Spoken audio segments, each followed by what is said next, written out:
வணக்கம் மக்களே. நம்ம இடையில கொஞ்சம் வீடியோ போட முடியல, தொடர்ச்சியான வேலையினால். அப்புறம் பார்த்திங்கன்னா நம்ம கட்டு வேலை தான் தொடர்ந்து போயிட்டு இருந்துச்சு. அப்புறம் பார்த்திங்கன்னா நம்மளுக்கு ரூஃப் போடுறது கொஞ்சம் மணல் கிடச்சிது வெளியில், அதை கொஞ்சம் வாங்கிக்கிட்டோம். ரூஃபுக்கு மணல் கொஞ்சம் நல்லது அப்படின்னு சொன்னாங்க. சென்று மணலை நம்ம கொஞ்சம் இறக்கி வச்சுருக்கோம். பார்த்திங்கன்னா கட்டு வேலை தொடர்ந்து போயிட்டுருக்கு, இறக்கி முடிச்சிட்டாங்க. அடுத்து நம்ம சைடில் அடைச்சிட்டு, காதடப்புன்னு சொல்லுவாங்க, அதை அடைச்சிட்டு அதுக்கப்புறம் ரூஃபுக்கு பலம் அடிக்க வேண்டியதான். பலம் அடிச்சிட்டாங்கன்னா நம்ம 2-3 நாளில் எப்படியும் ரூஃப் போட்டுருவோம். ஏன்னா மழையெல்லாம் இப்போ தான் கொஞ்சம் விட்டுருக்கு, அதனால் மழை விட்ட பிறகு ரூஃப் போடலாம்னு சொல்லிட்டு பிளான் பண்ணியிருக்கோம். அதுக்குள்ளே இந்த மந்த்துக்குள்ளே போட்டணும். அதனால் நம்ம கொஞ்சம் வெயிட் பண்ணி முடிச்சிட்டோம். கொஞ்சம் நெருக்கி முடிச்சிட்டாங்க கட்டு வேலையெல்லாம். ரூஃப் ஒரு காதடப்பு அடைச்சிட்டு பலம் அடிக்க ஆரம்பிச்சிட வேண்டியதான். ஒரு 7 நாளில் போட்டுடலாம் அப்படின்னு சொல்லியிருக்காங்க.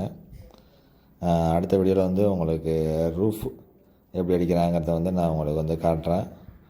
நன்றி.